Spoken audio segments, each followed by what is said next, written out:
Welcome sa Hindi Masyadong Late After Service Fellowship, Episode 24. Hey! Guys, face to face na. So, welcome po. Ako po si Brother Michael. Ako po si Brother God. And ako po si Brother John. So, ito na po yung start ng aming face to face. Kasama po yung ang mga kapatid sa church. Bawal na mag-live. Hindi na po kami nasa isang, hindi na kami hati-hati sa square, kundi magkakasama na po kami. And yung location po namin, yung studio po namin, napakaganda. Nasa church po kami. So, ito na rin po yung time na mas maganda po na pag-usapan po namin and mag-share na rin po ng aming natutunan, kung ano po yung ipinayag ng Panginoon sa amin. Sa katatapos lamang po na aming worship service. So, bago po tayo mag-start, tayo po yung manalangin. Sige po, Brother God, ilid mo po yung prayer natin. Tayo pa yung manalangin.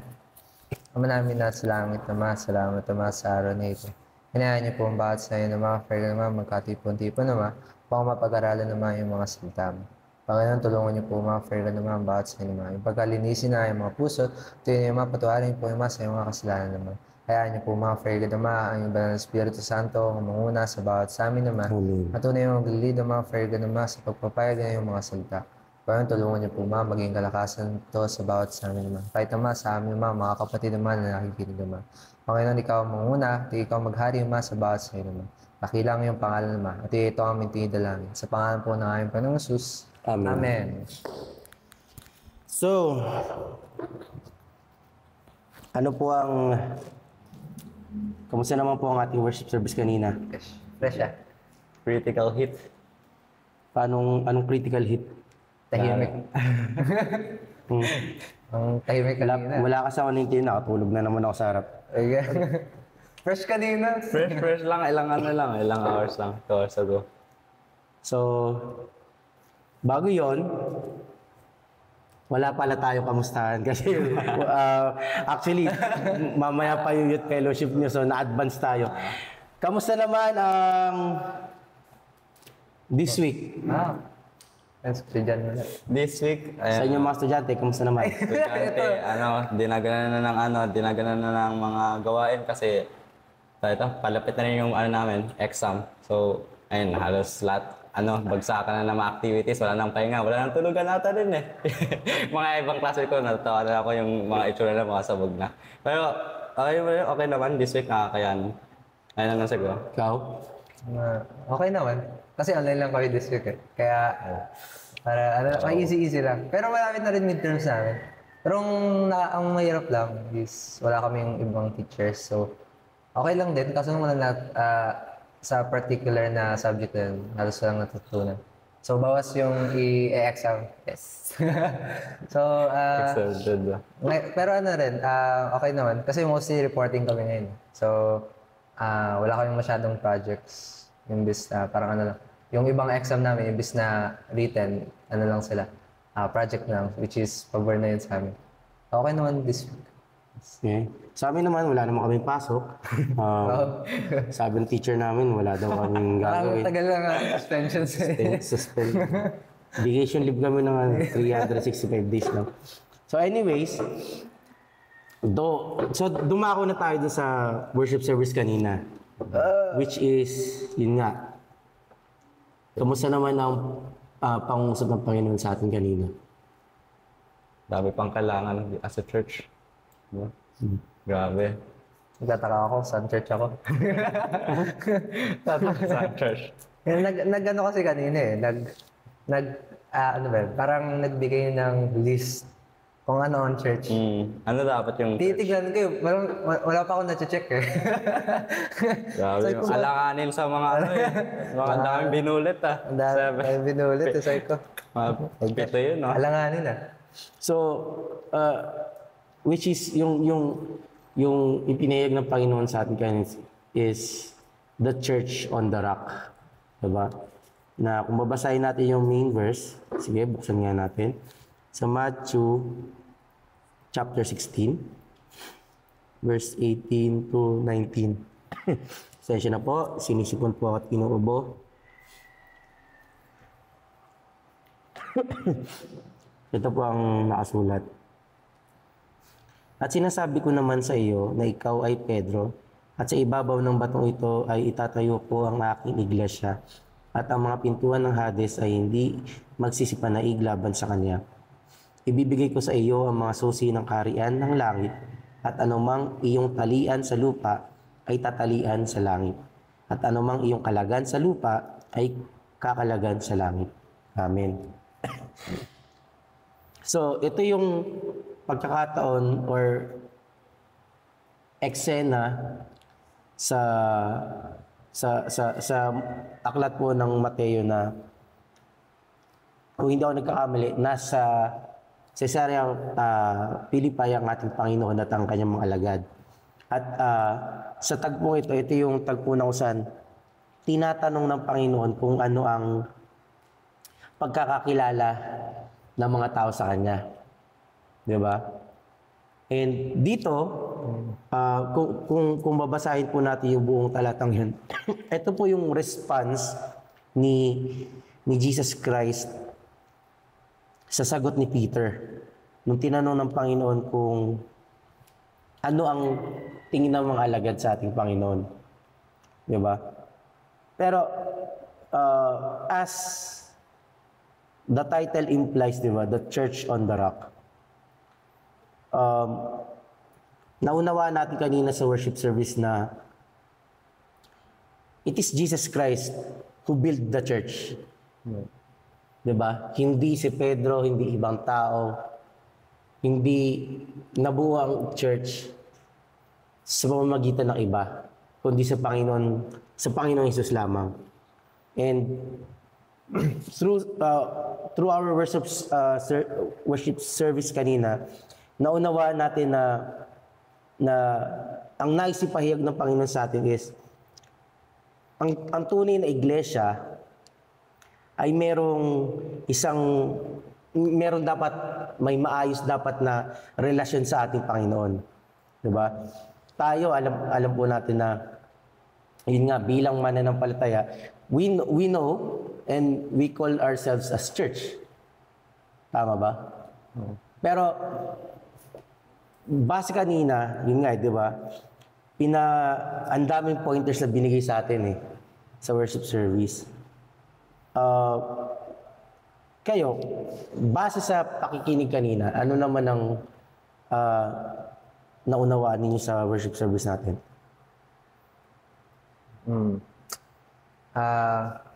Appeal ng in-implies na the Church on the Rock. Parang, nalito ako nung una about sa kung paano na-build yung church. Kung bakit si Jesus. But habang nag-explain yung ating pastor, totoo siya na parang, kasi siyempre, maraming mga tao na pwede natin sabihin, in-invite lang sila. Or parang, sinabihan lang sila ng mga magulang nila para pumunta sa church. But I think it implies na, kaya sinabi ng ating pastor, sinabi ng Panginoon sa atin na, it's because of Jesus. I think it is a will of God na maparoon tayo sa church. Kasi parang maraming possibilities na pwede mangyari kung saan hindi tayo makapunta sa church. But nagkaroon tayo ng times ngayon makilala natin si Jesus. Which is, kumbaga, parang isang malaking opportunity yan sa atin ngayon. Kaya nga itong on the rock, I think, nauna ko din parang, dapat walang ibang maging foundation ng isang church kundi si Jesus Christ lang. Kasi 'di ba yung katulad ng mga tinuro sa atin last parang 'di ba kahit doon sa Old Testament yung sa time ni Moises, which is 'di ba yung hinit ni Moises na rock is Jesus Christ. So makikita natin kahit sa isang church dapat ang foundation talaga ng church is Jesus Christ. Kaya kahit doon sa list na binigay sa atin, parang hindi siya lumayo kay Jesus Christ. Parang lagi siyang nakatuon lagi siyang nakatuon kay Christ. Yun lang naman. Para sa akin naman, parang para sa din siguro kay God.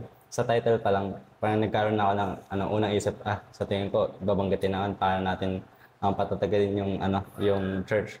Ay yung initial thought ko na kung saan sa tingin ko, tayo yung gagalaw. Pero later on, binanggit na si Kristo Oo nga pala. Ayun, nakakalimutan natin that we have Christ, di ba? Hindi tayo nag-iisa. Dapat hindi rin tayo nag-decide sa ating sarili. We let Christ decide for us. Kasi, of course, sa verse pa lang, makikita natin grabe yung pagkaiba ng gawa ng tao sa gawa ng Diyos, di ba? Nakasulat dito, sa itinatayo niya sa mga sa ibabaw ng batong ito ay itatayo ko, ang aking iglesia. At ang mga pintuan ng Hades ay hindi magsisipanayig laban sa kanya. So, victorious to against the enemy, di ba? Kasi si Kristo mismo gumawa. Grabe, kaya malalaman mo din kung kung sino nagpatayo ng iglesia niya eh. Kayo ba? Kayo pa gumawa? Or mismo si Kristo, hinayaan niyo yung Holy Spirit na gumalaw para sa inyo, para tulungan kayo patatagin ang church. And then, I also do feel kaganina rin yung sinasabi ni Dad tungkol sa mga tao pumunta sa church. Di natin alam, di ba, malay mo, yung parents lang mismo yung naging rason nila para pumunta sa church. Pero iba pa rin yung rason kung bakit ka nandun, no? Not just because of your parent. Pero I think, dinala ka ni Chris no? para patatagin or i-build ka as a church, on the rock with a strong foundation. So, ayun lang sa akin. Base dun sa mga so kung binibuild tayo ni Jesus Christ to become a church, bakit?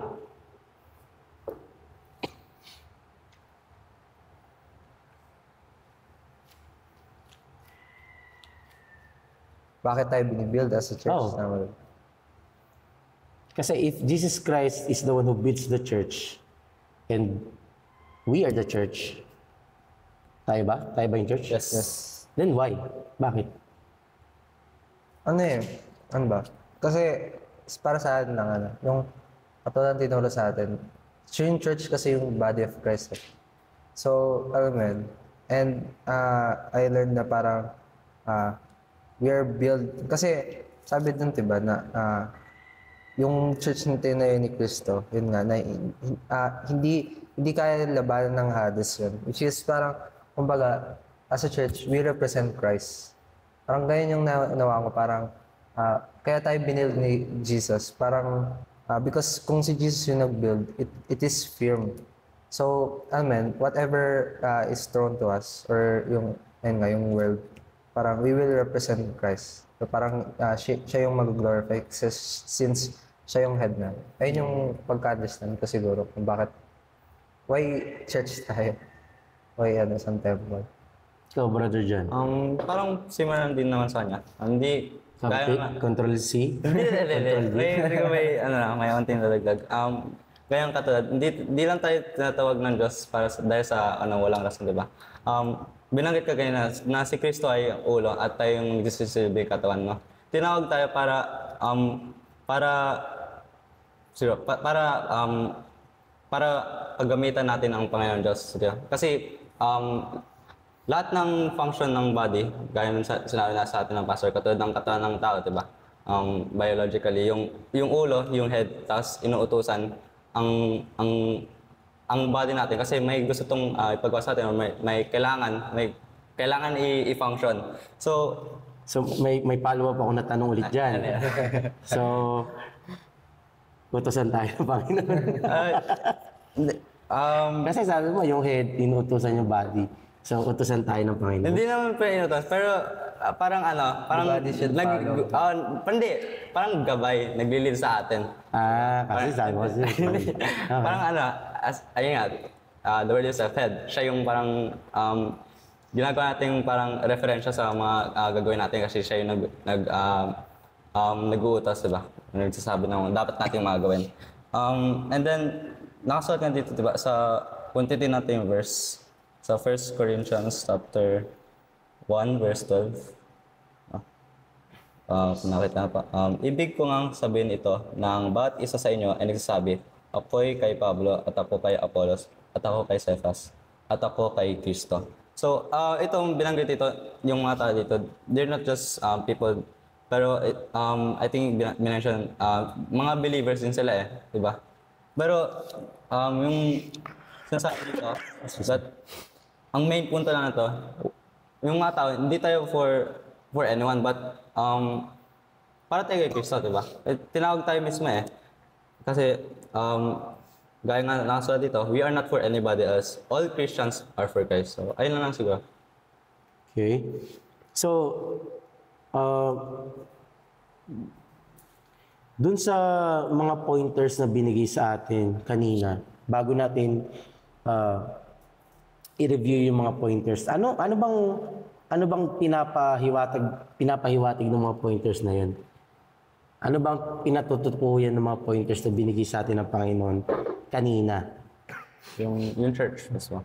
Oo, kung bakit yung church is the body of Christ, bakit yung church is considered the house of God, yung church is a pillar of truth, the church is a house of prayer, the church is the bride of Christ, which is sinabi nyo kanina, the church is the assembly of the firstborn. Bakit yung mga pointers na yung binigay?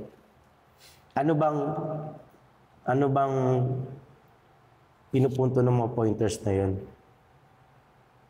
Ano siya kasi, crucial, para sa akin, yung pointers na yun, crucial siya kung mawala siya sa isang church. Since kung pinag-uusapan natin na the church represents Christ, so kung sabihin natin na, kasi hindi lang siya as a representation natin para sa ating Panginoon, but ito rin yung kalakasan natin as a church. Kasi we're on the rock eh. Kaya, alam mo yun, kung bakit, kaya ito sinasabi sa atin, is to stand firm as a church. Kasi kasi ito yung, alam mo yun, parang ito yung list ng mga church na nasa rock. Diba? Parang kung sabihin natin mawala yung isa to, it's hard to function as a church.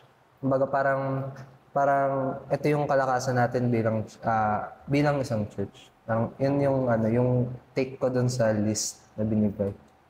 Para sa akin, parang siya, pointers or parang guide sa atin, di ba? Kasi hindi lang naman nag-iisa yung binabanggit dito, pero as general, ano dapat yung gawin natin as a body, di ba? That synchronized kasi tayo eh. Kaya binabanggit church dito, hindi lang ako, hindi lang ikaw, hindi lang siya yung pero the church itself. Bilang isang katawan, di ba? Ang binabanggit dito, ano yung dapat tinataglay natin siguro as a church, di ba? Ito. Katulad ng isa, ito, medyo natamaan natin ito, pero church is a house of prayer, di ba? Oh. Ba't mo naman sinabi tinatamaan ako dito? Ayun. Masyado natambakan kasi ng mga gawain sa mundo. Ayun. Kaya sa pool ka? Gano'n? Oo, sa grabe sa akin. Ito yung pinanaging sa akin. Sakit. Tinamaan din ako ah. Pinaka-tumatak Ba't mo si Brother God na yun? Nakatara sa church eh. Habang pray, tingnan natin pag wala na sila sa church. My gosh. Konti steps lang sa kwarto. Grabe. Pero ayun na naman siguro. As a church, as a one, dapat parehas yung mga ginagawa natin dito. Ayun na naman. Sa akin siguro, dadagdag ko lang. Kaya binigay ito mga pointers na to is for us to know ano na ba yung relationship natin kay Jesus Christ. Kasi tulad nga na sinabi niyo, di ba? The church is the body of Christ. And because Jesus Christ is the head, like an example mo na dapat ang ulo, sumusunod yung katawan. Nag-aaway. As if we considered ourselves as a church, it means we have a true relationship with Jesus Christ. And a church with a true relationship with Jesus Christ have all these pointers. Diba?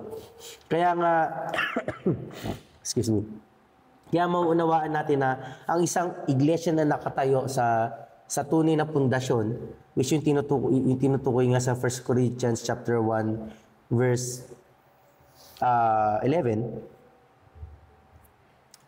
Tama ako? So 1 Corinthians chapter 1, verse 11. Sorry. Tama ba yun? 3 ata. 3:11. Yes. Sabi dito, sapagkat sino man ay hindi makapaglalagay ng ibang pinagsasaligan kundi ang nalalagay na ito'y si Kristo Jesus. It means once ikaw ay nanampalataya kay Kristo, nanalig kay Kristo, it means you already have this foundation. So hindi siya I think ito yung nagiging problem kasi sa atin na may misinterpret natin. Akala natin as we become Christians, wala nang magbabago. Di ba?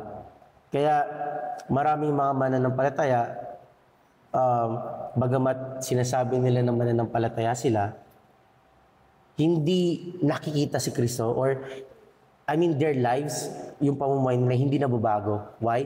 Kasi hindi nila nauunawaan na meron silang pundasyon tinanggap. Kaya nga nakakalungkot na sinabi ng Panginoon kanina, di ba? Sometimes tayo ang nagsiset ng rules, or pwede natin sabihin tayo ang nagsiset ng foundation. Kasi ayaw natin yung foundation na nauna. And I think being a church is, yun nga at babalik tayo sa main point o main verse na ginamit ng Panginoon kanina, which is ang tunay ang iglesia na itinayo niya hindi mapagtatagumpayanan ng Hades, which means ang isang church na itinayo ng Panginoon Jesus matagumpay, victorious, overcomer. At paano naging matagumpay yon? Dahil dun sa set ng foundation na inilatag ng Panginoon. Kaya nga, being a believer, bilang isang mananampalataya, bilang isang iglesia, na inaangkin natin na tayo'y iglesia, katawan ni Kristo, we should confirm ourselves na itong pundasyon na ito na inilatag ng Panginoon is pinamumuhay natin. Pag sinabi kasing pinagsasaligan, ibig sabihin parang pinagkakatiwalaan Kaya nga, di ba, halos lahat ng bahay may pundasyon. Ibig sabihin, bakit ang bahay na yun nakatayo sa pundasyon? Kasi, although sabihin natin walang buhay yung bahay, pero nauunawaan natin na kapag ang pundasyon matibay, ang bahay matibay. Di ba? Kaya nga, I think, ito yung pinaka-importante na isa sa mga bagay na talagang pinaglalaanan ng atensyon kapag nagpapatayo ka ng bahay. Sa lahat ng parte ng bahay mo, dapat pundasyon ng pinaka-matibay. Ewan ko sila, Brother God, kasi ewan ko kung nakita ba nila yung pundasyon ng bahay nila. Nakita mo ba? Right. Palagi mo, matibay ba? Yeah, okay na. Hindi siya yung parang quicksand, yung parang malambot. Ano ba itsura ng pundasyon nyo? Pwede mo bang i-ano sa amin? Visualize? Ano itsura ng pundasyon nyo? Yung nakita mo, ano itsura? Itsura? Ano kasi yun Nung una kasi, buhangin pa siya. Parang, puro buhangin siya. But, yun nga, since inisip mo namin yung pundasyon, inalis yun para patibayan pa siya, maging patag, or mostly parang maging stable yung pagtatayo ng pillars ng bahay. Diba? So matibay siya. Matibay siya. Diba? Pero, paano nalaman matibay siya? Ano pa lang kasi diba, yung ibang mga bahay, parang kahit sa, parang kasi, third story house yun Parang, kumbaga, kung hindi ayusin yung foundation nun, delikado yung ganong klaseng bahay. Lalo sa third story ako. kaya nga habang nandun ako sa bahay, kahit pag inapak mo yung walang tunog. Kasi alam mo, pag hollow yung parang pag alam mo, maririnig mo parang ganun Pero siya solid siya. So, masasabi mo ba na napatunayan na yung tibay ng pundasyon ng bahay niyo? Hindi pa. Kasi sa tingin ko, Hindi pa nasasabi. wala pang sabihin natin, hindi pa siya nadaanan ng lindol, ng typhoon, mga ganun. So, in short, para malaman ng tibay ng bahay, kailangan May testing. Parang ano, Matesting, di ba? And I think, alam na natin yun eh. Kasi sinabi ng Panginoon, di ba? Paano nalalaman ang tibay ng bahay? Pag na-test. True. Pag dumana sa bagyo. So in short, I think itong mga pointers din na to is pagpapakita na ang isang mananampalataya ready na humarap sa bagyo. In short, sa sanlibutan. Kaya nga, yun nga, di ba? Una na dito, isa sa mga pointers na binigay sa atin on how to, bakit mahalaga na matatag ang relasyon ng Panginoon, ng Iglesia sa Panginoong Hesus is yung number 1, the church is the body of Christ. Di ba? Tulad nga ng in-example ninyo na bilang ang Panginoong Hesus ang ulo ng Iglesia at tayo ang kanyang katawan, dapat kung ano ang nais ng Panginoon sa atin, yun ang dapat natin ginagawa. Di ba? And sabi nga kanina, nung ina-example kanina ng pastor natin na ang iglesia, kung ini-imagine na, na-imagine nyo, nakita ko kanina, oo nga no, Lord, no? Ano kaya itsura ng iglesia o ng mga mananampalataya na wala si Kristo? walang ulo. Diba? Kanina, napansin niyo ako sa harap. Nagdo-drawing ako sa air. Sabi ko parang nag-sketch ako. Sabi ko, nga no, Lord, parang maganda siyang parang editorial cartooning, parang yan. Sabi ko, tama nga eh. I think hindi lahat ng church and even believers na nagsasabing church sila ay merong Kristo. Ulo. So I think I imagine na sometimes in the church, hindi natin alam, pero I think, siguro example na natin sa atin. Siguro kung bukas ang spiritualize natin, makikita natin kung sino ang mga nakupo na walang ulo. And I think parang nakakatakot siya.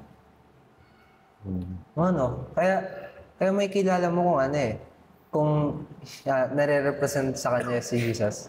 Kasi kung si John walang ulo, ang hirap malaman si John to. Di ba? Una, walang yun nga walang parang identity. Wala kang identity kasi wala kang head. 'Di ba? Although siguro pwede natin makilala sa body, pero yun nga ang isang taong walang head, first of all, walang buhay. And I think kapag ang isang mananampalataya na walang ulo, spiritually walang Jesus Christ sa kanya, walang life. And yun ang nakakalungkot, which is, I think, karamihan ngayon, di ba? I-general na natin, halos lahat ng mga tao, they don't have Jesus Christ as the head. Which is nakakalungkot, di ba?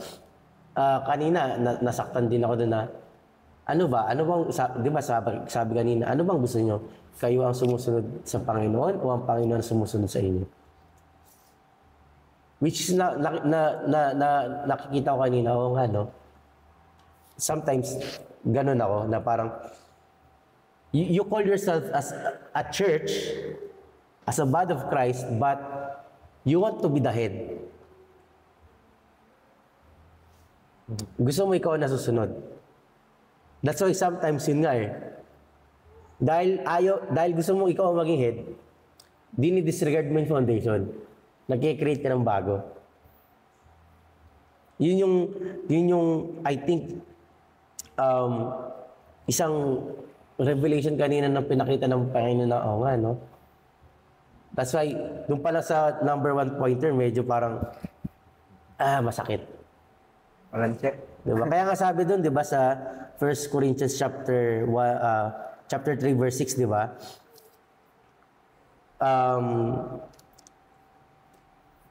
Sabi doon, sabi sa Tagalog, ako ang nagtanim, si Apollos ang nagdilig, ngunit ang Diyos ang siyang nagpapalago. Sabi sa English kasi dito, it is God who gave the increase. And I think ito yung isang example na if you are doing it according to the will of God, according to the foundation of Jesus Christ, it will grow. It will bloom. It will produce fruit. And I think it also speaks about our service eh.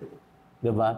Kaya nga, maraming beses na rin sinabi sa church natin na, yes, maganda na meron tayong heart to serve. Pero hindi dapat tayo ang nagde-decide. Dapat ang Panginoon pa rin ang nagsasabi kung anong gagawin natin. Pero sometimes yun nga eh. Tayo yung nagde-decide ng gagawin. Kaya nga connected siya doon sa pinahayag ng Panginoon sa atin ng Friday, which is, sabi doon, di ba, no Friday, an example sa, ang title ng Friday is, Identifying our relationship to God. Sino ba tayo doon sa mga characters? Di ba? Kasi lahat ng binanggit sa scene na yon, sa piging na yon, na pagpaparangal kay Lazaro, di ba? Lahat ng mga characters doon important. And all of them represents believers. At isa doon, si Marta, na kapatid ni Lazaro at ni Maria. And I think si Marta ang example ng isang mananampalataya na gusto maglingkod, pero gusto niya maglingkod sa sarili niyang paraan, sa sarili niyang kagustuhan. Di ba? And I think ito yung dapat na maging, kumbaga, makita natin eh. Are we becoming Martha ba? Of course, maganda yun, meron tayong heart to serve. Heart to serve Jesus Christ.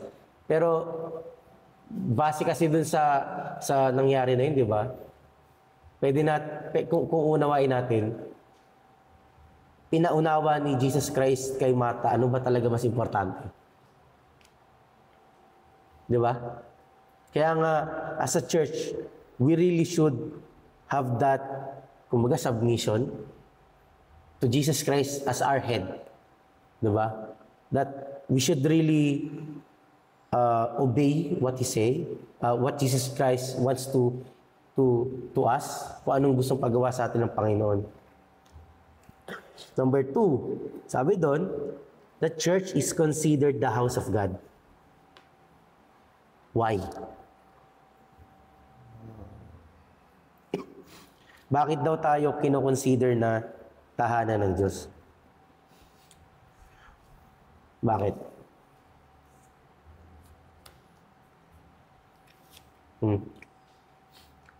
Ano? Bakit?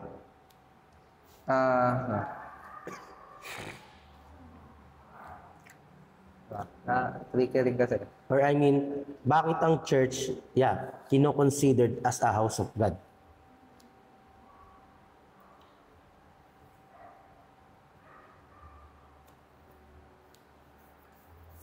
Kasi, sa akin kasi parang kung,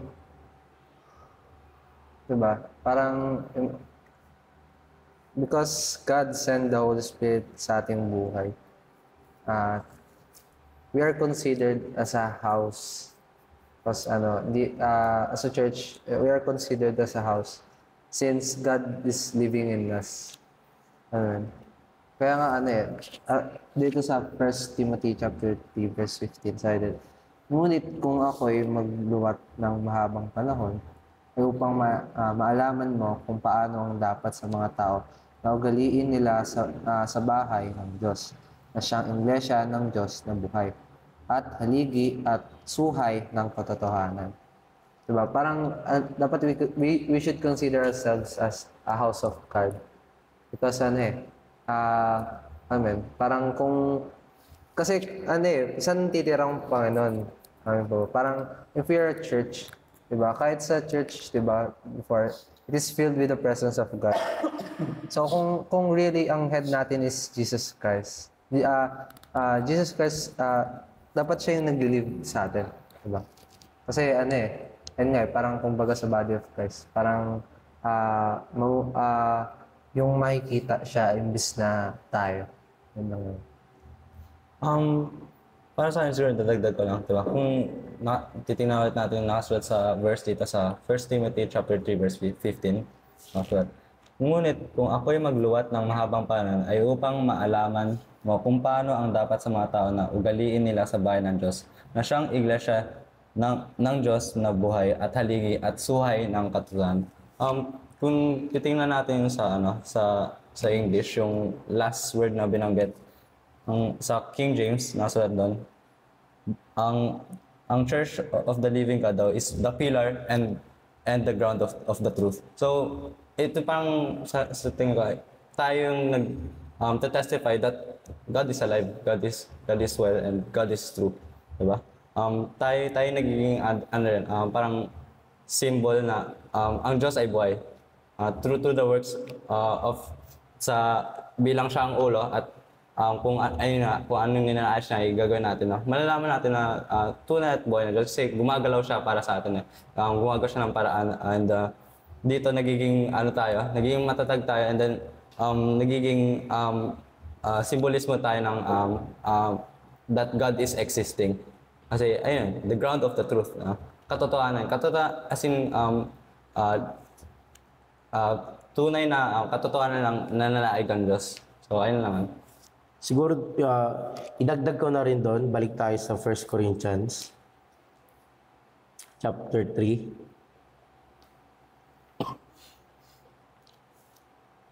Verse 16.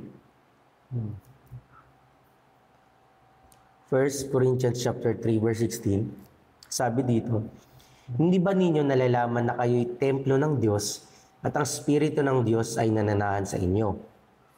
Sa 17, kung gibain ng sino man ang templo ng Diyos, siya'y igigiba ng Diyos. Sapagkat ang templo ng Diyos ay banal, ng templong ito ay kayo. Dito pinaliwanag mismo ni Paul bakit tayo tinawag na templo ng Diyos. Why? Because the Spirit of God dwells in us. And we understand that the Holy Spirit is the Spirit of God that dwells in us.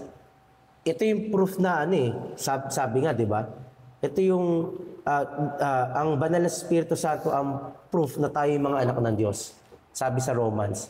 And sabi mo nga, Brother John, bilang isang mananampalataya, tayo ay dahil katawan ni Kristo, we represent Jesus Christ. Kaya nga yun nga, if we consider ourselves a church, sa palagay nyo, dapat ba ang buhay natin magbago? Yes. Yes. Kasi kung talagang sabi nga if we are the body of Christ, then Jesus Christ must be revealed in us. Then dapat yung buhay natin, pinapakita si Kristo. Kaya nga, sometimes nakakalungkot, di ba? Dahil nasa sanlibutan pa tayo, aminado tayo na sometimes parang ang hirap mamuhay na Christian. Ewan ko, na-experience nyo na bang napulaan kayo? Na parang sinabihan kayo, Kristiyano ko ba naman? Aray ko. Daming beses na. Mga class. Maraming beses na. Sa church. Sa church. Sa church. Sa church, sinabihan ka ganyan. Sakit naman. Sa school. Hindi, nahuli ka na Sakit naman niya, sinabihan ka sa church mismo. Kristiyano ka pa naman. Sa school. Sino nagsabi sa'yo? Sinabihan ako ng classmate ko. Sakit yun. Sino nagsabi sa'yo sa church? Wala. Well, it's true naman Kasi 'di ba? Kasi kung unawain natin, hindi naman tayo Kristiyano agad. That's yung kasi kailangan natin maunawaan. Kahit nga sabihin mong galing ka sa pamilya na isang Christian, hindi agad totally Christian ka 'Di ba? Pero kung tulad ko, I can example myself na hindi ako galing sa isang Christian family. That's why when I receive the word, when I accept Jesus Christ, kahit ako nahirapan. Kasi magbabago of course, yun nga, gagawin mo to, magpi-prayer, worship service, diba? Magsiserve ka sa iglesia para sa Panginoon. Kaya lang, yun nga yung change kailangan tanggapin. This. Diba? As a believer, lalo na dun sa verse sa Timothy, because the church is the church of the living God. Pag sinabing living God, buhay na Diyos. And if the living God dwells in you, then sabi nga doon, you are a pillar of truth and also the ground of truth, meaning you are upholding that you are living in the truth. And we know that the truth is the words of Christ, words of Jesus. Kaya ang isang iglesia na sinasabi niya sarili niyang tahanan siya ng Diyos, yung buhay niya iba. Yun nga the Holy Spirit lead him. The Holy Spirit help him to do God's work, God's ministry. Kaya nga naalala ko tuloy dati nung I think past years natin na nag-ano sa atin na pag nag-speak in tongues ka na, proof na yun na nasa iyo na Holy Spirit. Diba? Ang problema, nasa na yung mga nag-speak in tongues. Dati pag youth camp, wala pa kayo nun eh. Dati pag youth camp, ewan ko, sa isa sa mga audience namin dito, dati pag youth camp, bago matapos ang youth camp, dapat ang youth nun makapag-speak in tongues. Bakit? Kasi dapat bago matapos ang youth camp, matanggap mo Holy Spirit. And speaking in tongues is a sign of natanggap mo na daw ang Holy Spirit. Ang dami nag-speak in tongues nun. Pero the problem is, after nung camp na yon, yung buhay ba nila na bago? Sad to say, yung mga kasabayan kong nag-i-speak in tongues na wala na. Marunong ka pa ba? Diba? Nasa iyo pa. Kaya nga, doon mali yung understanding natin na, hindi porket nag-speaking tongues ka, Nasa akin na. pinananahanan ka na ng Espiritu Santo. Bago na, parang gano'n. Kasi sinabi doon sabi dito, di ba? If the Spirit of God dwells in you, then you are considered holy. Because the temple of God is holy. Because God is holy. It means your life must be in holiness. Kaya nga, ang isang mananampalataya na nakikikompromiso sa sanlibutan, sad to say, hindi pa rin siya considered as a church. Natanggal pa rin yung head. Yeah. I think yun yung kailangan nating magi-clear sa atin na if the Holy Spirit is not in you, it means you are still compromising to the world. Nakikiayon ka pa rin sa libutan. Sad to say, you are not a church. Dahil lang kinoconsider lang na church, sabi ng Panginoon, yung pinapananahanan ng Espiritu niya. And ito dapat yung maging buhay natin. Why? Kasi, babalik tayo sa una, because Jesus Christ is the head. Ano ba si Jesus Christ yung nandito sa libut, nung nabubuhay siya dito sa libutan? The Spirit of God dwells in Him. Kaya nga nasabi ni Jesus Christ yun, di ba? Destroy this temple in 3 days.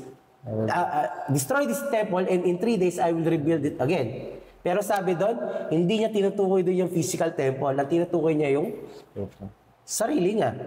Why? Because Jesus Christ knows that He is the temple of God. He's the house of God. And because we are the body of Christ, if Jesus Christ is the temple of God, God dwells in Him, then as the body of Christ, the Holy Spirit must also dwell in us. Kaya nga ang isang iglesia, ang isang mananampalataya na hindi pinananahanan ng Espiritu Santo, sad to say, you are not a church. That's a solid truth. We are not judging. We are not judging, but it is the truth. Because the Word of God said, the Spirit of God dwells in you, then you are considered holy. You are the temple of God. Kaya nga, yun ang ini-aim natin eh. 'Di ba?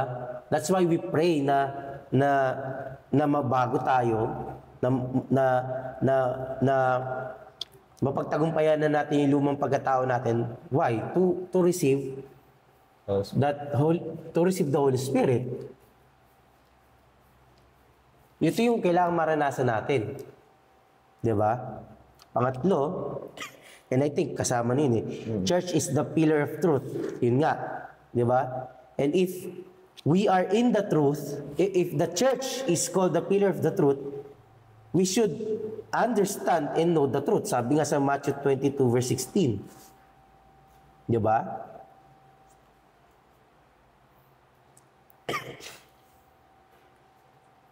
Na kung saan binabanggit dito, sabi dito, at sinugo nila sa kanya ang kanilang mga alagad, nakasama ng mga Herodiano, na nagsisipagsabi, Guro, nalalaman namin ikaw ay totoo, at itinuturo mong may katotohanan ang daan ng Diyos, at hindi ka nangingimi kanino man, sapagkat hindi ka nagtatangi ng tao.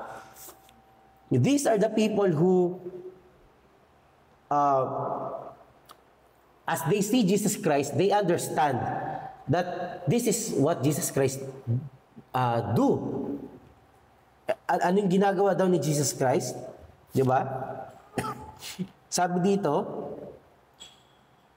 Jesus Christ sincerely teach the way of God truthfully.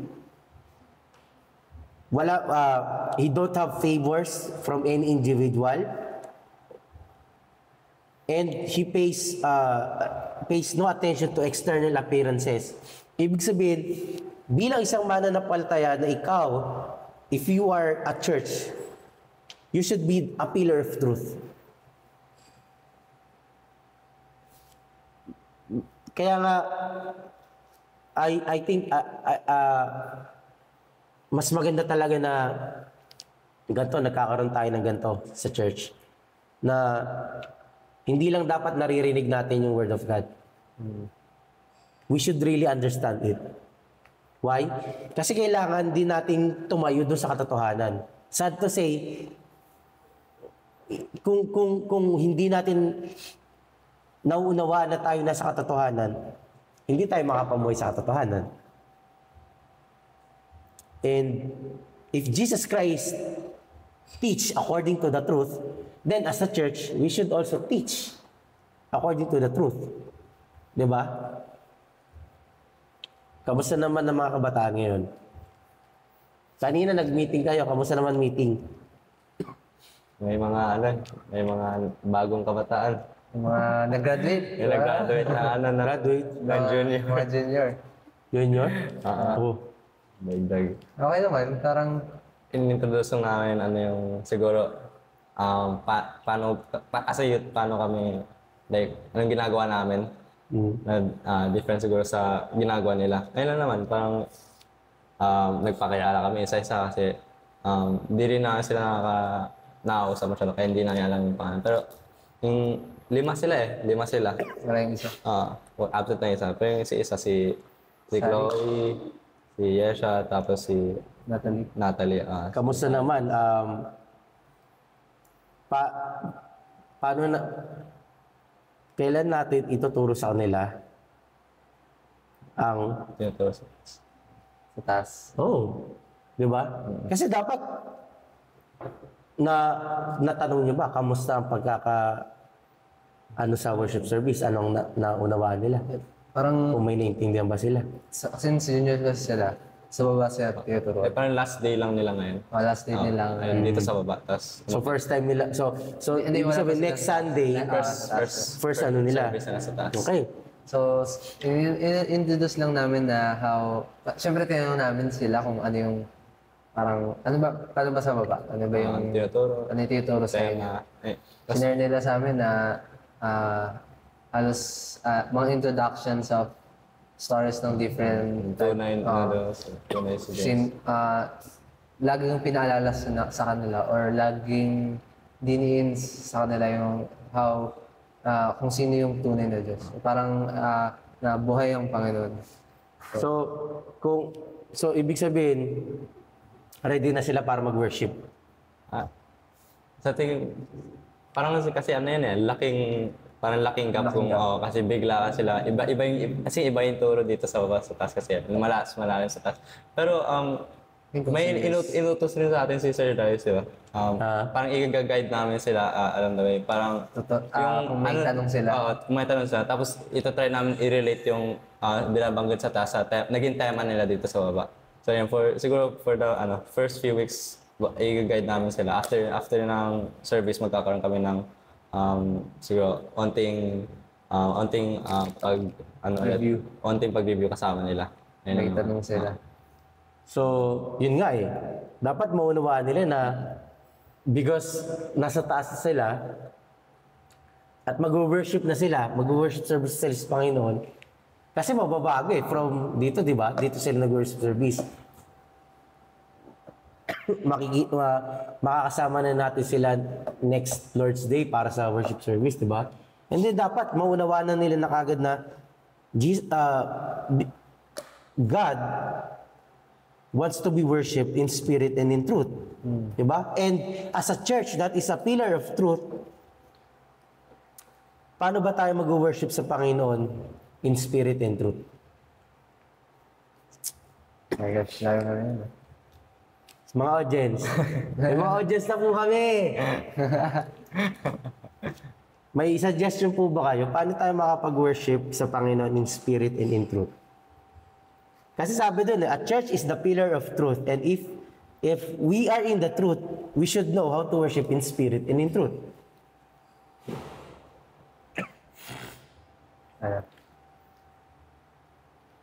Diba? And I think may answer na binigyan ng Panginoon. How to worship in spirit and in truth.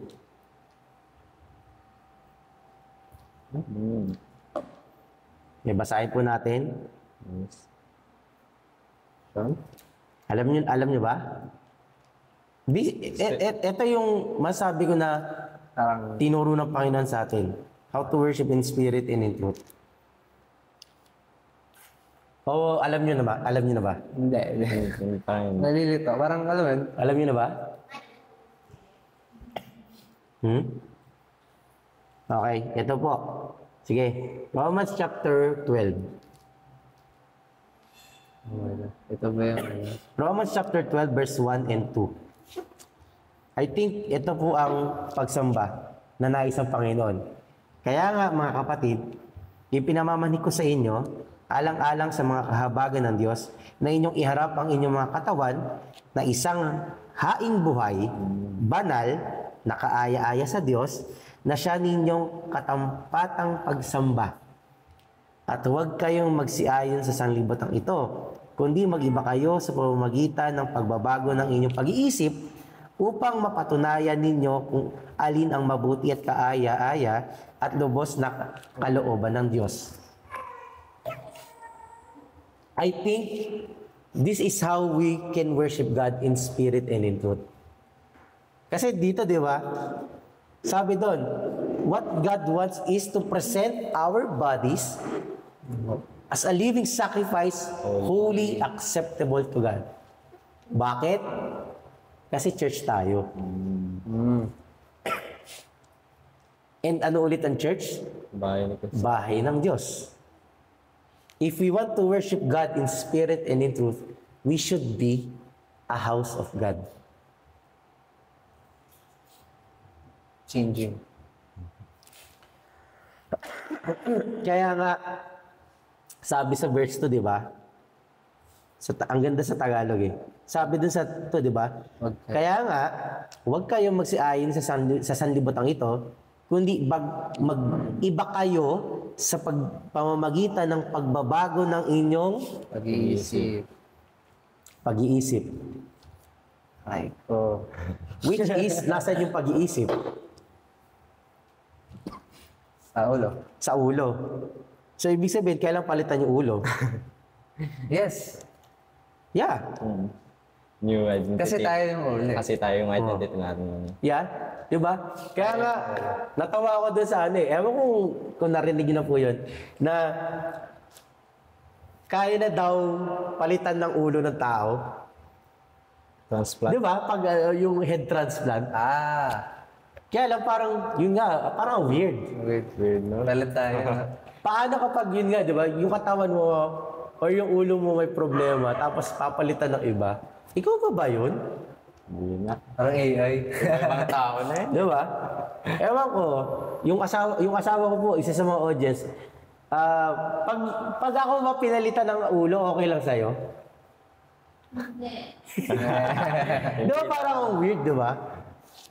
Pero here, hindi naman sinasabi sa atin na literal tayo magpalit. But spiritually, because Tayo yung ulo. itong head kasi natin, sa atin, tayo to eh. But God wants to, kumbaga, change it. That's why we need to Where Christ. We need to let Jesus Christ become the head of us. Kaya nga, dito mauunawaan natin bakit ito yung reasonable worship para sa Panginoon, para sa Diyos. Kaya nga, di ba sinabi, lagi natin naririnig, even in the sermons, ano lang bang ina-accept na, sino lang bang ina-accept ng Panginoon na paglilingkod? Kay Jesus Christ. Sino lang ba ang pagmamahal na gustong tanggapin ng Diyos? Kay Jesus Christ. And we cannot do that unless our head becomes Jesus Christ. Become Christ. Kaya nga, ang isang tunay na iglesia, ang isang tunay na church, ang head talaga niya si Jesus Christ. It means, yun nga, dun napapasok na yung ideas natin, hindi na natin ideas. Yung thoughts natin, hindi na natin thoughts. Yung thinking natin, reasoning natin, pagpapasya natin, hindi na. Why? Because it's now Jesus Christ. Kaya nagkakaroon ngayon ng kompromiso na kung ikaw, head mo na si Jesus Christ, tapos hindi ka sumusunod, may problema sa body mo. Stroke. Oo, kaya nag-i-stroke, nakaka-stroke, di ba? Kasi pinaliwanag yun kung bakit nagkaka-stroke. Sa ulo. Yung brain mo, inuutosan yung body mo, kaya lang yung body mo ay sumunod. Kasi may problema sa brain. Ganun na. Di ba? And I think, ito yung kailangan na maunawain natin. We cannot change our head unless we totally stop being compromised to the world. Kasi unless, hanggat nasa sanlibutan pa tayo, nakikikompromiso tayo sa sanlibutan, sorry, ang sanlibutan ang head natin. Kaya nga, siyang sinusunod natin. Yung sanlibutan. And if the world still compromises us, we cannot give a true worship service to the Lord. And it's not the truth. Diba? Which is nakakalungkot. Kaya nga, kasunod nun, isa sa mga pointers na binigay doon, eto na. The church is a house of prayer. Aray ko. Sakit. Ang iglesia daw ay tahanan ng pananalangin. Sakit. Sabi Well, humihingi ako ng tawad sa Panginoon. I can say that. Naging tamad po ako sa prayer. Ang layo kasi ng bahay namin. Sorry. Hindi, naging tamad ako sa prayer. That's why nagsabi ako sa misis ko, dapat sasabay na kami sa prayer ng church. Sumasabay na kami. 1 beses. Kaya ang hirap. Ang hirap talaga. Oo, ang hirap. Pero I think, totoo yun na dapat meron pa rin tayong prayer sa church. Of course, Sa isang week na yun. Hindi naman masama po na mag-prayer tayo sa bahay, pero iba pa rin pag sa bahay tayo, sa church tayo nag-pray. And I think prayer is one of the most important pillars sa isang church talaga. Because sabi nga, si Jesus Christ nga nagpe-prayer, tayo pa kaya. Di ba? Things he do. Kamusta ba prayer life niyo, mga kapatid? Okay naman. Aray ko. Ano lang, parang ano to eh. Sabi to? Weekly, isang beses. Sa Friday lang, sa Friday. Friday lang na ano to. Sa bahay, ano ba? Siguro every time lang kumakain ako nun. Counted ba yun? Counted ba yun? Kung counted yun, ay okay din ako. Kasi si Jacob taga-prayer sa amin. Eh. Ayun. Sa gabi, sa gabi. So, before na, ay, minsan nakatulog. Aray ko. Well, lahat tayo dyan guilty. Ay, hindi. Ito kasi nasa Hindi, church sa kasi. umaga. Sa umaga? Nasa church na ako, di ba ako kasi sa umaga. Oh my gosh. Ay, may isa pa tayong audience na sa church nakatira. Nagpe-prayer ba yan? Gumaya. Nagpe-prayer ba yan? Sister, nagpe-prayer ka ba sa church? Minsan kasi may pasok eh. Diba? Pero I think, yun nga dapat, if Jesus Christ is our head, sorry, dapat wala tayong reasoning. Diba? Ay ko. Diba? Kaya mga kapatid, palitan na natin yung head natin. Diba? Luwising ka na? Diba? I think kailangan natin palitan yung head natin. Kasi talagang ano tayo napaghahalatan tayo. Diba? We are still far. Pero I can still say na blessing pa rin to kasi pinapaalalahanan tayo ng Panginoon. Diba? Next, panglimang pointers, sabi doon, church is the assembly of the firstborn. Ano ba yun? Ano nga ba? Ano yun? Ano yung church is the assembly of the firstborn? Yan lang. Ha? Oh. Kung tatagalugoy natin, sabi doon, ang church ay ang pagtitipon ng mga panganay. So, panganay ba kayo? Panganay ako eh. Aray ko. Yan naman. Middle child. Oh. Paano yun? Ay, wala, hindi ko na. No. Paano yun? So, pag hindi ka panganay, hindi ka pwede. Hindi. Yung church yung tinutukoy ko. Kaya nga, bakit sabi doon? Church, yun nga assembly of the firstborn, pagtitipon ng mga panganay. Kasi ano tayo, mga inheritors. I think. Ha? Parang ano ba? Shucks. Papaliwanag Ah. Diba siya? Naintindihan niyo ba yun? May verse ka kanina eh. May suot, pero hindi ko katanunod sa verse eh. Pero para sa pagkaalam ko, as a Christian, as a true Christian, dapat you are considered as the children of God. So I think ayun yung the firstborn. And then may verse ka kanina, may nabasa ko eh. Pero ang lahat ng Anong verse ba yun? Anong verse yun? yung in all things dapat included. May parang counted, dapat lagi kang involved sa lahat ng mga ginagawa. May verse yun eh. So, pag involved ka sa lahat ng ginagawa, considered firstborn ka na. Hindi, parang ayun siguro dapat yung ginagawa ng firstborn, dapat siya involved.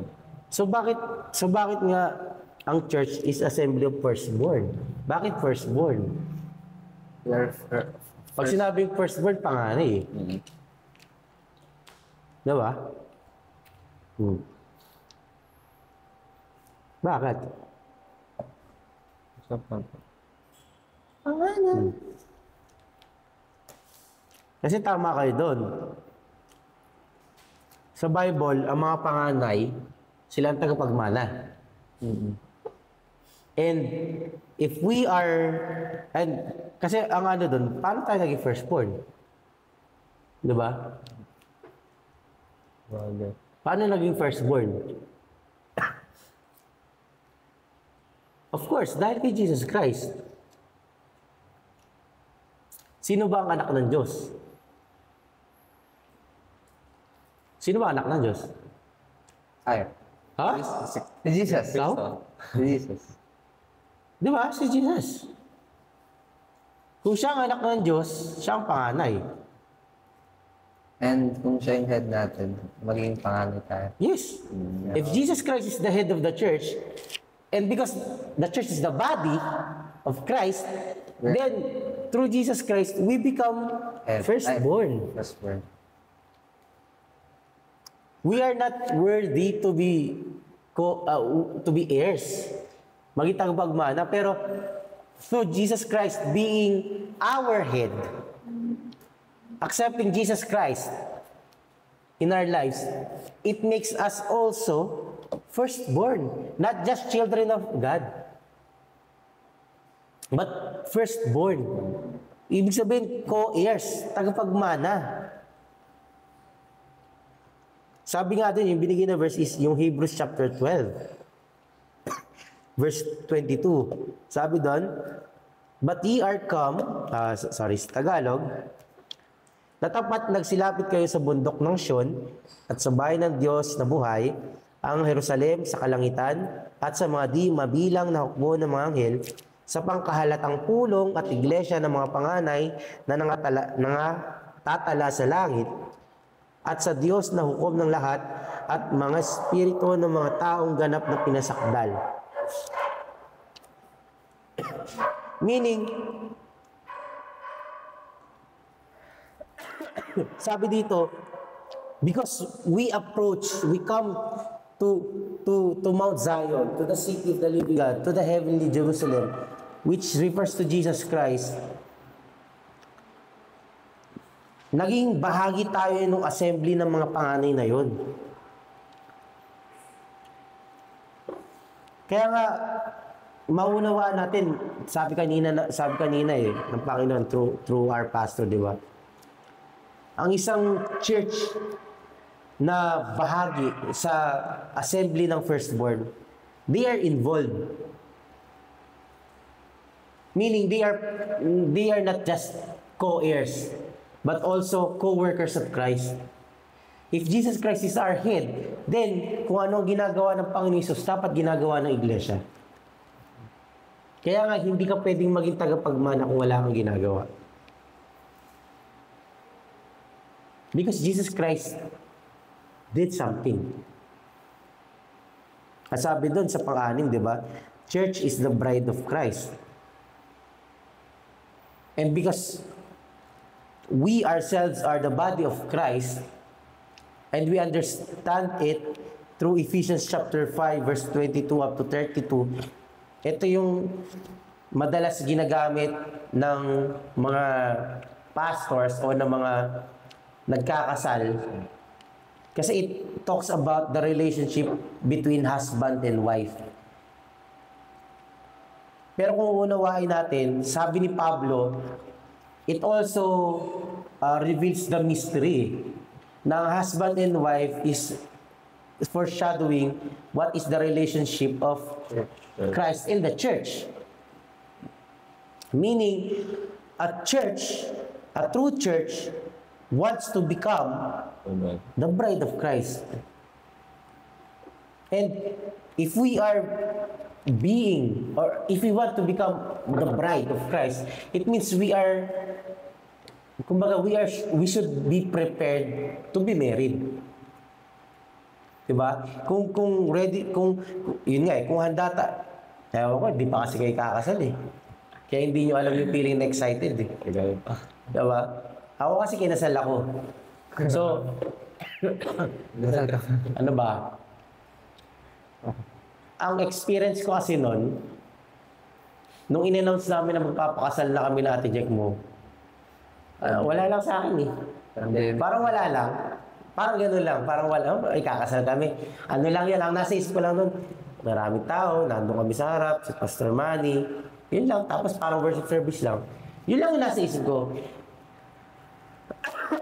Pero habang lumalapit yung kasal, kinakabahan ako.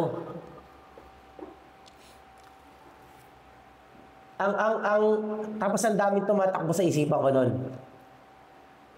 Ang mga tumatakbo sa isipan ko nun, magiging successful ba? May a-attend ba? May pagkain ba? Yan. May, ano ba? Magiging maayos ba yung sayo namin? Ano pa ba? Oo, ba? Babagyo ba? Ang dami kong iniisip nun. Pero, isa sa mga iniisip ko nun, na talagang naging, kumaga parang nagbigay ng problema sa akin nun, is yung night before yung wedding. Parang nagkakaroon ako ng cold feet nun. Yo. Parang dumadating ako sa punto na, hala, ikakasal na ako. Handa na ba talaga ako? O parang ganun, na parang, hala, hindi na ako, ang nasa isip ko na, hala, pag kinasal na kami, hindi na ako pwede mong babae. Oo, yun yung mga nasa isip ko nun. Hindi na ako pwede mong babae. Ano pa ba? Kailangan ng mga kasama ko, puro may asawa na din. So parang yung mga naisip ko na, mababawasan na yung pag-computer ko. Parang hindi na. Basta ang dami, ang gulo nun. Tapos parang naano pa nga ako na, masasabi ko ba yung opo, father? Pinakabahan ako nun. Mamimim ka na. Nung time na yun. Nung gabi yun. So talagang, ano ako. Kaya nga, I think, ang isang iglesia, ang isang true church, dapat excited eh. And what I mean by excited is, dapat, you are preparing yourself. So excited ka. Kasi excited ka. At alam mo, sino yung mapapangasawa mo. I don't know sa wife ko kung gaano siya ka-excite nun. Excited ba? Ako nun, ewan ko, ang gulo ko kasi nun, kasi nga ang dami tumatakbo sa isipan ko. Ang nasa isip ko nun, ikakasal kami sa Aurora. Oo, sa beach. Wow. Tapos nakasakay ako sa kabayo. Yun talaga yung, parang yun yung dream na wedding ko sana, sabi ko. Naiyak yung alak. Yun yung dream wedding ko na parang, hindi ako yung maghihintay sa altar. Si wife ko. Tapos ako yung darating nakakabayong puti. Yun yung nasa isip ko eh. Kaya naman ang budget. Pero, yun nga eh. Yun yung parang preparation na gusto ko. Tapos all white, parang gano'n. Kaya lang yun nga, di ba? Tayo, as a church, yung excitement ba natin sa kasal, nandun? Di ba? Kasi sabi doon sa Ephesians, di ba?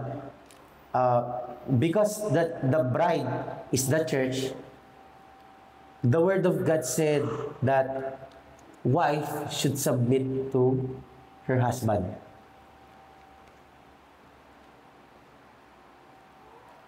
And that's the sign of love. Submission.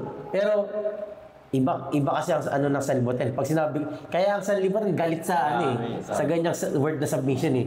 Ang tingin ng sanlibutan, yun nga, utusan, servant. Pero I think no eh. Because Jesus Christ is the head. If Jesus Christ speak to us and He wants us to do something because it's the truth, then to show our love is to obey the truth. And I think yun yung meaning ng submission. It shows how you love Jesus Christ. And as a church, that's the sign of our submission, obedience to the Word of God. Kaya nga, I think ang isang church na excited to become a bride, merong submission. merong pagsunod sa salita ng Diyos. And dapat meron din tayong ganon.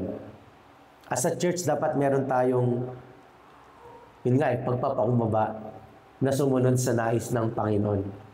And I think every Lord's Day, nagsasalita ang Panginoon sa atin through His words. Hindi lang every Sunday. Whenever we open we open the Word of God, I think the Word of God wants to speak to us.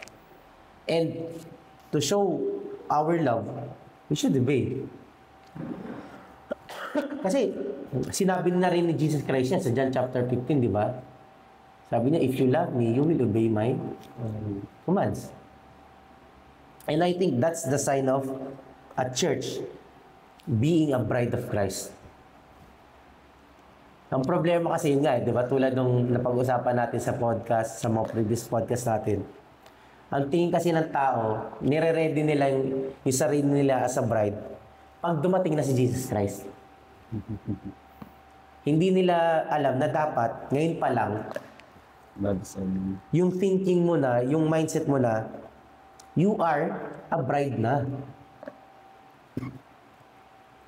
Because in the Jewish tradition, di ba, na na-share ko sa inyo, sa Israel, pag ang style ng magpapakasal, may two parts. Yung unang part, yung contract. Pipirmahan niyo yung mag-asawa, pipirmahan yung both. Sa paper, you are considered husband and wife na.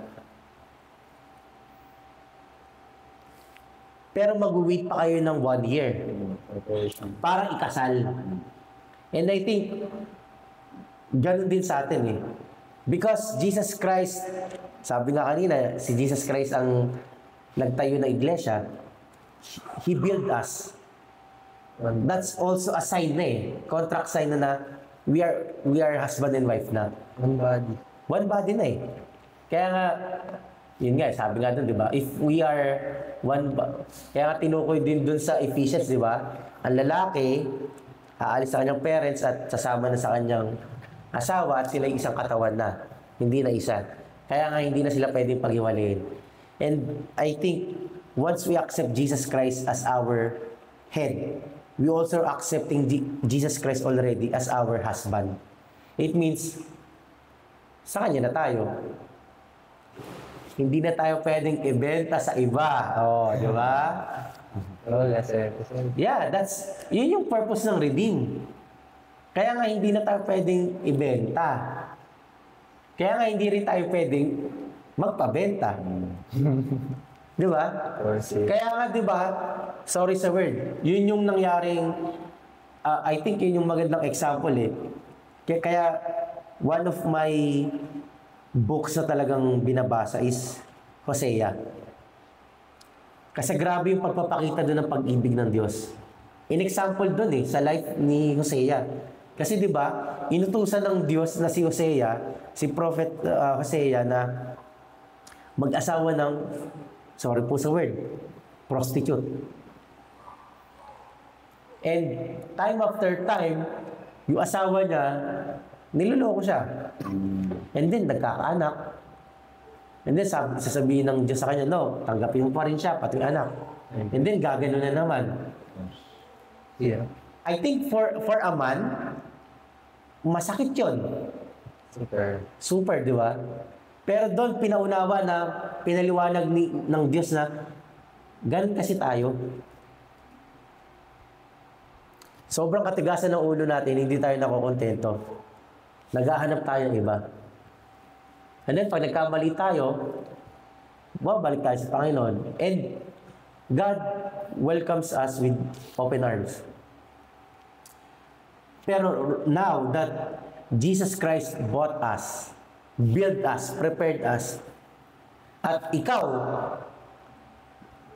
na kinukonsider mo ang sarili mong iglesia, meaning you want to be with Jesus Christ, then dapat talagang umiwalay ka na sa iba. Hindi ka na dapat sa iba. Kaya nga pinapahiwalay tayo sa sanlibutan.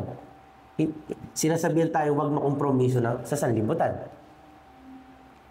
And I think, yan yung kailangan na maunawaan natin talaga as a church. Kaya nga sinabi doon na, the church on the rock. Ibig sabihin yung church, nakasalig sa bato, which is Jesus Christ. Ibig sabihin, hindi na siya mawawala. If we want to become a true church, then dapat hindi na tayo mawala sa Panginoon. Then dapat lagi lang tayo sa Panginoon. Then we should only love the Lord. Sa Kanya lang lahat. Di ba? No cheating. Yeah, no cheating. Sorry sa word, no cheating. Kaya nga, bias kanina, mga babae lang ang sinabihan. Pero I think dapat Lahat. majority, lahat. Even you boys. Kung mag-aasawa kayo, sigurado na ba kayo? Sigurado na ba? Jowa ka ba? I don't know. Kaya pa ako ngayon. Di ba? Kasi kung sigurado kayo, dapat ang iniisip niyo na kagad, yun nga eh. Kung paano yun.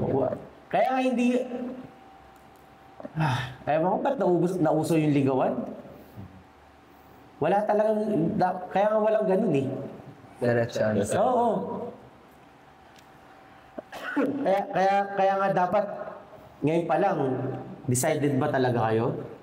'Di ba? Kung magkakaroon kayo ng girlfriend, sa mga girls, kung gusto niyo magka-boyfriend, dapat decided kayo na pang forever. Yung mindset niya pang forever na agad, na talagang ay hindi tayo boyfriend girlfriend ha, dapat pakasalan mo ako. That's the importance. And yun nga eh, kung talagang mahal natin ang Panginoon, hindi na natin papagamit yung sarili natin sa iba. Ang sakit nun sa mga babae kanina. Di ba? Same as, kahit tayo. Kasi, lalaki, babae, ang church, ang tingin ng salita ng Diyos sa church, whether you are a man or a woman, ang tawag sa'yo, bride, babae. Meaning, hindi ka na pagmamayari ng iba. Pagmamayari ka na ni Kristo. The same way, si Jesus Christ hindi pagmamayari ng iba. Pagmamayari lang siya ng bride. Kaya nga nakapagtaka, di ba? Si Jesus Christ ba naghanap ng iba? No. Hindi, di ba? Kaya nga, perfect husband siya eh. Hindi siya naghanap ng iba. Tayo lang tayo lang ang pasaway. Tayo ang naghahanap ng iba. Galing kabit. Oo, di ba? That's why, sabi nga doon, kailangan talaga natin lumayo sa libutan, lumayo sa kasalanan, lumayo sa pandarayan ng diablo, ng kaaway. If we really want to be the church that is standing on the rock. So, kailangan talaga nating taglayin yung mga pointers na to. Mahirap, I think. Yes, mahirap. Kasi hindi naman ito agad mangyayari sa na isang araw. I think. Kaya nga, napaka-importante talaga na every day, we should remind ourselves, di ba? Na nawa po sa mga nakikinig po sa amin, sa church, maging sa mga kapatiran, I think maganda po na unawain natin yung worship service kanina. Kasi hindi siya eye-opener, kundi talagang ano rin siya, yung tawag dito, instruction din siya sa atin. Na ito, this is the way that we are going to become a church. This is the way that we are going to become the bride. Diba? Kaya nga ako, nagpapasalamat ako kanina. Although masakit, may mga strike. Ang dami nga eh. Ang dami kong strike. Sakit eh. Diba? Kailangan talaga nating maunawaan. Kailangan natin tanggapin if we really wanted to be with Jesus Christ. Pero masarap na. Like, salamat rin, nakaramdam ulit ako sa Oo, ako talagang sa pula ko eh. Nakala pa rin tayo. Diba? And I think yun nga, sabi nga mapalad tayo pag pinapagalitan tayo ng salita ng Diyos kasi kinoconsider pa rin tayo as children. Di ba? Ang mahirap kung, yun nga, kung hindi na nangungusap sa'yo ang salita ng Diyos. Mahal mo. Di ba? Kaya mabuti pa si John, wala asawa eh. Walang girlfriend. Di ba? Wala ba? Wala. Malaya kasi malaya. Malaya daw, malaya. Ikaw, meron ba? Dito ba? Nasa audience. Sa audience. So, yun po, nawa po kahit pa paano, nakatulong po kami. Kung meron po kayong mga gusto rin pong ibahagi, lagi po namin sabihin, i-type nyo po, i-share nyo po, ibahagi po natin kasi maganda rin po yun, makakatulong po sa atin. Sige po, bilang pagtatapos po, sige Brother God, i-lead mo po yung prayer natin. Tayo po yung namin.